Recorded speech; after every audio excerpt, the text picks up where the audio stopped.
பண்பான உள்ளங்களுக்கு எனது பணிவான வணக்கங்கள். இன்றைக்கி வீடியோவில் நம்ம ஒரு சாலட் ரெசிபி பார்ப்போம். இந்த ரெசிபி என் பெரிய பொண்ணு பஞ்சுக்குட்டியோடது. ஒரு சின்ன ஸ்வீட் சாலட்னு கூட சொல்லலாம்.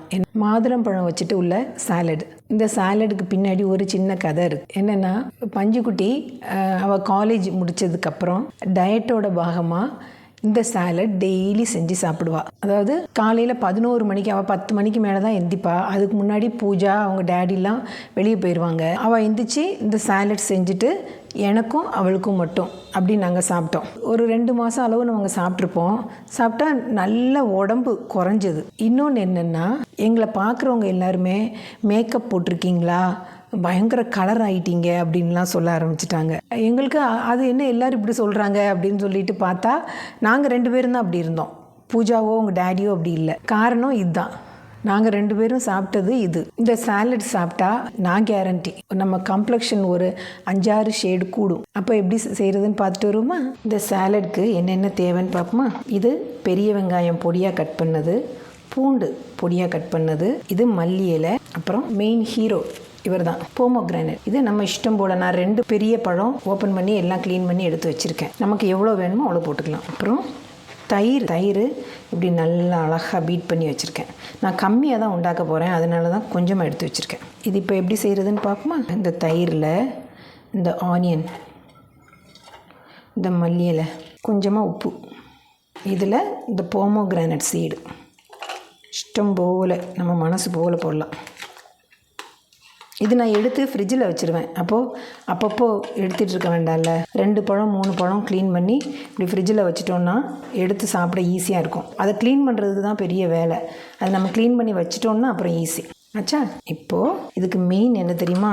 அடுப்பத்தை வச்சிட்டோமா, இந்த பாத்திரம் வச்சு இதுக்கு எக்ஸ்ட்ரா ஆடட் டேஸ்ட் கொடுக்கறதுக்கு நெய் கொஞ்சம் எடுத்து, போதும், கம்மியாக போதும். ஏன்னா நம்ம ஒரு போர்ஷன் தான் உண்டாக்குறோம். இந்த நெய்யில் இந்த வெள்ளைப்பூடு கட் பண்ணி வச்சுருக்கோம்ல, இதுதான் இதுக்கு பயங்கர டேஸ்ட்டு. இதை நல்ல ப்ரௌன் கலரில் ஆகிற வரைக்கும் இதை வறுக்கணும். இது காரம் கிடையாது, போமோகிரானட்டில் உள்ள ஸ்வீட் மட்டும்தான். காரம் வேணுங்கிறவங்க இதில் கொஞ்சமாக either pepper powder R chilli flakes, எது நமக்கு பிடிக்குமோ அது போட்டுக்கலாம். ஆனால் ஒன்றும் இல்லாமல் இப்படி வெறும் உப்பு போட்டு சாப்பிட்றது தான் பயங்கர டேஸ்ட். இது நான் வெள்ளைப்பூடு கொஞ்சம் கூட போட்டிருக்கேன். இவ்வளோ போட்டதுனால ஒன்றும் தப்பு இல்லை. கார்லிக் இஸ் குட் ஃபார் ஹெல்த்னும். இது நல்ல ப்ரௌன் கலரில் ஆகணும். அப்போ தான் அந்த வெள்ளைப்பூடில் உள்ள ஒரு குத்து இருக்கும் தெரியுமா, அது இருக்காது.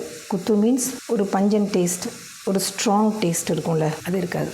இப்போது இதில் நான் எக்ஸ்ட்ராவாக போடுறது, கொஞ்சம் போட்டு பார்ப்போமே அப்படின்னு போடுறது என்னென்னா, இந்த சில்லி ஃப்ளேக்ஸ் கம்மியாக போடுவோம். சும்மா போட்டோம் போடலை அப்படின்னு லைட்டாக இப்படி பேருக்கு போட்டுட்டு, இது நீ போடாட்டா என்ன அப்படின்னு நீங்கள் கேட்குறது எனக்கு இங்கே கேட்குது. ஆனாலும் சும்மா போட்டு வைப்போமே அப்படின்னு. இது பிடிச்சவங்க நிறைய போட்டுக்கோங்க. இப்போ பார்த்திங்களா நல்ல ப்ரௌன் கலரில் ஆயிடுச்சுல்ல. இப்போது இதில் இது ஊற்றிடுவோமா? சொடாங். நெய் ப்ரெஷியஸ், அதனால் ஒரு ட்ராப்பு கூட விடாமல் அந்த நெய்யை வடித்து ஊற்றிட்டு எல்லாத்தையும் எடுத்து மாற்றிடுவோம். சூப்பராக இருக்குல்ல, டேஸ்ட்டு பயங்கரமாக இருக்கும்.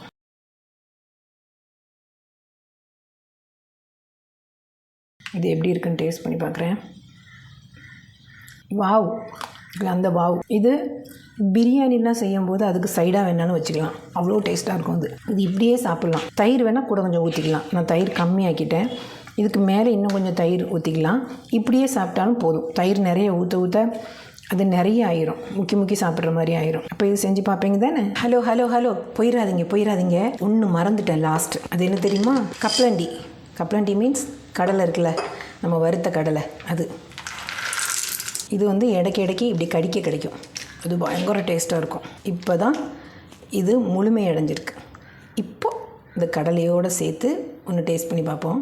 நானே இதுக்கு 100 மார்க் கொடுப்பேன் 10க்கு. பயங்கர டேஸ்ட்டு. இது செஞ்சு பாருங்கள், கண்டிப்பாக செஞ்சு பார்க்காட்டா ரொம்ப மிஸ்ஸிங்காக இருக்கும். போன ட்ரிப்பு பூஜா குட்டி சொன்னால, அதே மாதிரி தான். இந்த சாலட் சாப்பிட்டாலும் வாய் வலிக்கும்.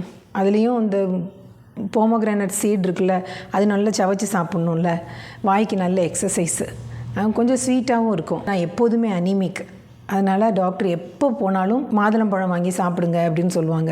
அது ரத்தம் ஊறும் அப்படின்னு சொல்லிட்டு. நான் இப்படி 2-3 பழம் ஒன்றா க்ளீன் பண்ணி உள்ளே வச்சுட்டேன்னா அதை எடுத்து செய்கிறதுக்கு ஈஸியாக இருக்கும், எடுத்து சாப்பிட்றதுக்கு. நமக்கு ஒரு சோம்பேறியாக இருக்கும்ல, அதை எடுத்து எல்லாம் க்ளீன் பண்ணி வர்றதுக்கு. இது சோம்பேறியாக இருக்காது. அப்போது இந்த டேஸ்டி சாலட் எல்லோரும் செஞ்சு பார்ப்பீங்க தானே? அடுத்த வீடியோவில் பார்ப்போமா? தேங்க்யூ.